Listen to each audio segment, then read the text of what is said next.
et Public Sénat.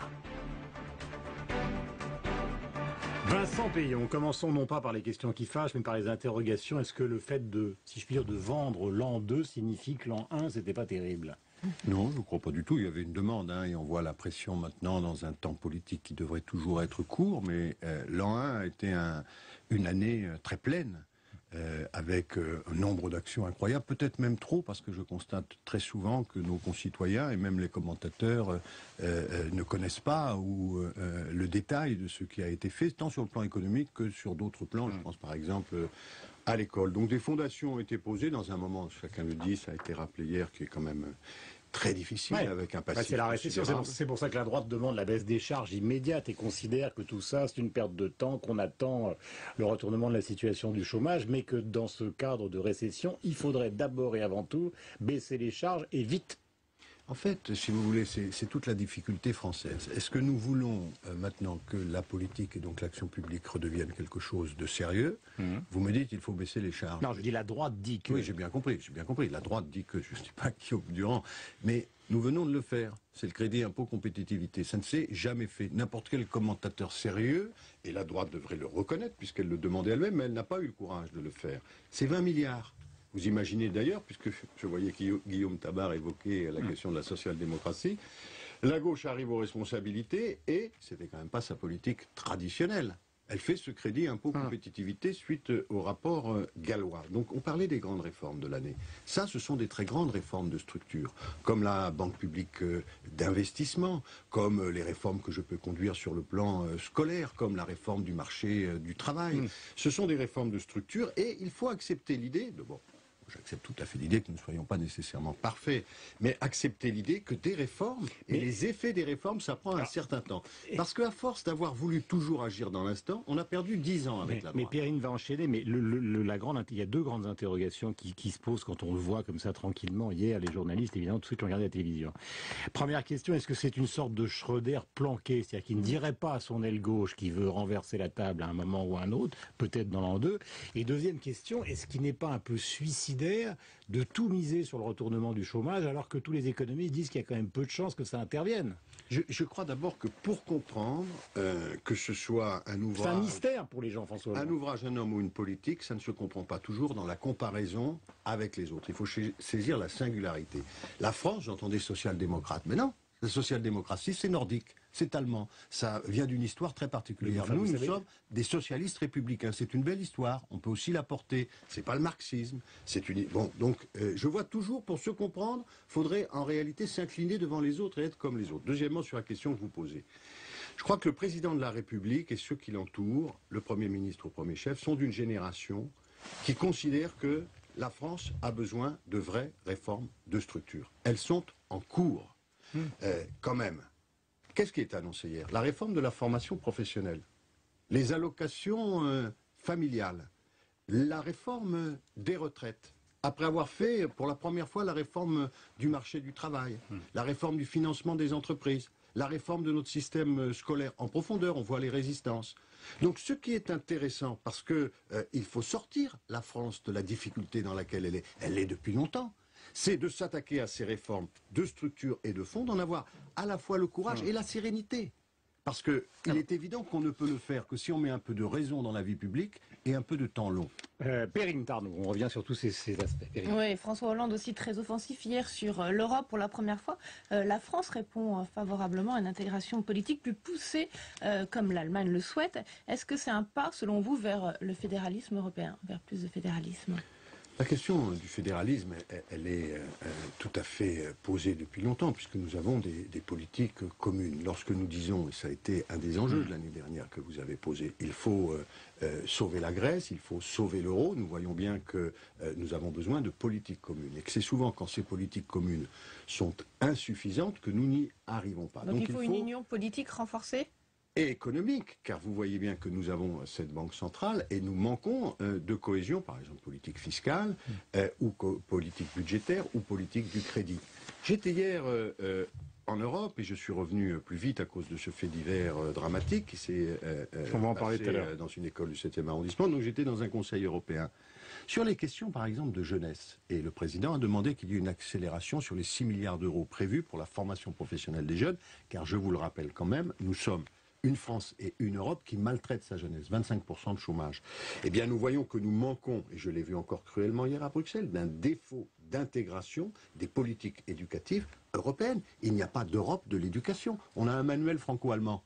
Mais dans les pays d'Europe, la jeunesse n'apprend même pas de la même façon l'idée européenne. Comment faire ensemble une nation européenne ou une Europe intégrée. Est-ce que ce n'est pas un vœu pieux à ce moment-là de vouloir, par exemple, l'harmonisation fiscale, quand on voit qu'on n'arrive même pas à se mettre d'accord sur des politiques d'éducation communes? Non, non.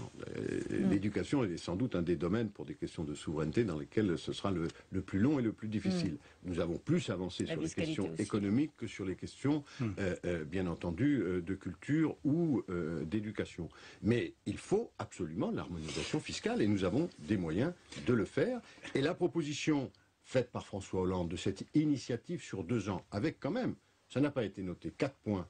Un point sur la jeunesse, un point sur l'énergie, et puis ces points directement sur la gouvernance économique. Nous en avons besoin. On vient de traverser une période, on vient de voir qu'on en avait besoin. Revenons sur le pari qu'on évoquait avec Perrine. Pourquoi maintient-il ce pari sur le chômage qui est extraordinairement risqué? Parce que si à la fin de 2013, il n'y a pas de retournement, il n'aura plus aucun argument pour venir dans une conférence de presse expliquer la validité de sa politique. Parce que ça n'est pas un pari. Si c'était un pari, vous auriez raison. Et vous imaginez que nous allions jouer l'avenir de la France. Mais sur quoi ça repose? Tous les économistes disent que ça ne va pas marcher. Ça repose sur la responsabilité politique qui est précisément d'abord de prendre des décisions. Mais ça, d'accord. Non, mais d'entraîner les uns et les autres.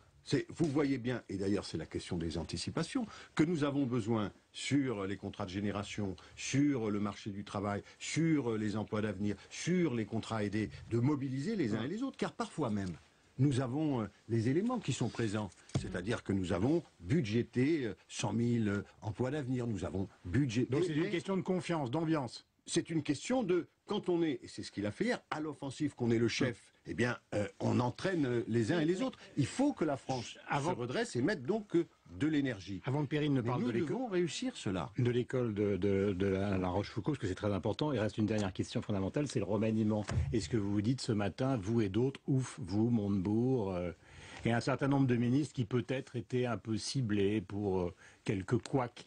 Non, mais vous ne savez pas du tout. D'abord, si vous m'aviez interrogé il y a 1 semaine, 15 jours ou 3 semaines, je vous aurais dit ce qu'il vous a dit hier, ça n'est pas d'actualité. Je ne conseille pas de le faire, je conseille la persévérance. Il y a des moments politiques, vous allez les avoir, les moments politiques. Il va y avoir des municipales, il va y avoir des régionales. Donc c'est pour quand? C'est pour après les municipales ou c'est pour juste avant les municipales? C'est une prérogative du chef de l'État. Et votre souhait? Moi, peux vous parler comme responsable du gouvernement.